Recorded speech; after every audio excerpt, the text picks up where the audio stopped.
가능하면 발언을 자제했습니다. 왜냐하면 좀 들으려고. 근데 이제 얘기를 안 할 수 없는 타이밍까지 왔는데요. 지금 인수위는 업무를 보고받고 당선인이 후보 시절에 공약했던 것들이 어느 정도 실현 가능성이 있는지를 파악하는 단계입니다. 예. 파악하는 단계에서 이런저런 얘기가 나오게 되면 설익은 얘기들이 나와서 국민을 혼란을 가중시킨다는 거는 우리가 지난 정부 인수위들을 봤을 때 우리 국민들이 모두 알고 있는 얘기죠. 그래서 일단 파악을 하고 그게 결정이 되고 나면 국민들에게 소통하고 설명하고 하겠다라는 것이 현재 인수위 입장이니까 네. 조금만 더, 뭐 1, 2주밖에 안 남았으니까 조금 더 기다려 주시기를 바라고, 그 다음에 이제 기초연금에 대해서는 지금 많은 분들이 이제 오해를 하셔서 이 자리를 빌어서 해명을 안 할 수가 없어요.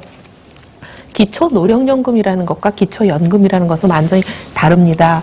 기초노령연금이라는 것은 국민연금이 88년에 생기기 전에 이미 은퇴를 하셨거나 아니면 생긴 이후에도 자기 소득으로 보험료를 낼 수 없을 만큼 형편이 어려워서 국민연금의 혜택을 받지 못하는 많은 노인 세대들이 있습니다. 네. 그분들에게 국가의 세금으로서 도와드리는 거거든요. 지금 한 9만 7천 원 정도 도와드리는 거 아니겠습니까?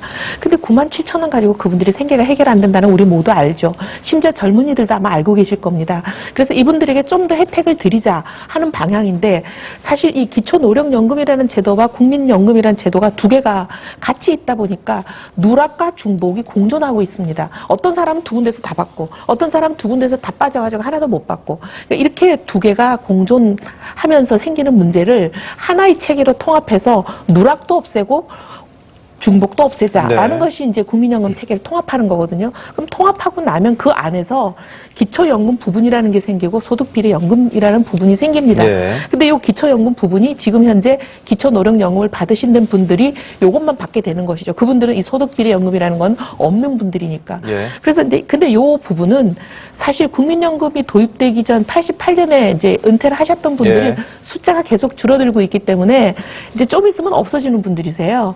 그래서 이게 그렇게가 젊은 분들이 네. 걱정하는 것만큼 그렇게 뭐 3, 40년씩이나 엄청나게 뭐 재정이 들어가는 그런 건 아니고, 그 다음에 박근혜 당선인이 후보 시절에 누차 얘기했던 것은 이 기초노령연금을 받으시는 분들을 전환한 기초연금, 이거는 젊은 분들이 그동안 냈던 적립금에서 예. 절대 돈을 가져가지 않겠다. 여러 번 얘기하셨어요. 잠깐 좀 정리 좀 할게요. 예. 뭐 이채골처럼 이렇게 소통을 잘 해주시면 무슨 오해가 있겠습니까, 그렇죠? 앞으로 이와 같은 소통이 있기를 바라면서 이제 특히 그 박근혜 정부에 대해서 기대하고 있는 부분은 통합에 대해서 정말 각별한 기대가 있다는 점 잘 아실 것 같은데, 관련해서 위원회가 지금 하나 만들어져 있죠. 대통합위원회라고 하는 곳. 이곳을 중심으로 해서 제가 약간 좁혀야 될 것 같으니까 어떤 활동을 어떻게 해 나갈 것이 필요하다고 보시는지, 이 부분으로 이게 마지막 발언이 될 것 같은데요. 6분께 그 부분에 관한 기대를 할까요? 어떤 당위론이 할까요? 이렇게 말씀을 드리는 것을 좀 토론 정리할까 싶습니다. 어떻습니까? 전지원 씨? 우리 사회의 당면된 과제, 그 과제를 풀기 위한 그 위원회 활동, 어떤 방향으로 가야 한다고 보십니까? 저는 일단 우리 지금 표면으로 표출되고 있는 갈등들이 여러 가지가 있지 않습니까? 뭐 계층 간 갈등도 있고, 뭐 지역 갈등, 세대 갈등, 이런 여러 가지 갈등들이 있는데, 그런 갈등들이 정말 진정성 있는 정책으로 좀 만들어지는 것에서 그런 위원회가 좀 역할을 해줬으면 좋겠습니다.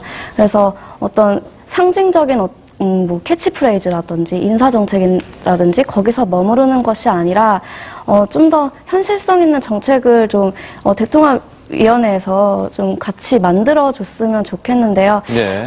그러한 것을 위해서 어떤 그 갈등에 대한 각각의 진단이 정말 좀 정확하게 좀 이루어졌으면 좋겠습니다. 그래서 가장 지금 현실적으로 눈에 딱 보이는 갈등이 지금 2030과 5060의 그 대선의 표의 차이 아니겠습니까? 그래서 2030이 지금 그 박근혜 당선자를 지지하지 않는 48%의 대다수를 차지하고 있는데 왜 그런 선택을 했는지, 그리고 2030 세대뿐만이 아니라 민주당을 지지했던 그 유권자들이 어떤 마음과 어떤 가치관과 어떤 바람을 가지고 그런 선택을 했는지를 좀 자기 뭐 반성도 있을 수 있겠고 성찰도 있을 수 있겠고, 그런 것들을 포용적으로 좀 냉정하게 스스로에 대해서 판단을 해서 네. 그런 진단을 통해서 좀 나아갔으면 좋겠습니다. 그것이 되지 않으면 저는 그런 통합위원회든지 뭐 아무 정확한 진단의 유명무실하지 기능을 않을까. 좀 수행했으면 좋겠다. 예. 이런 말씀.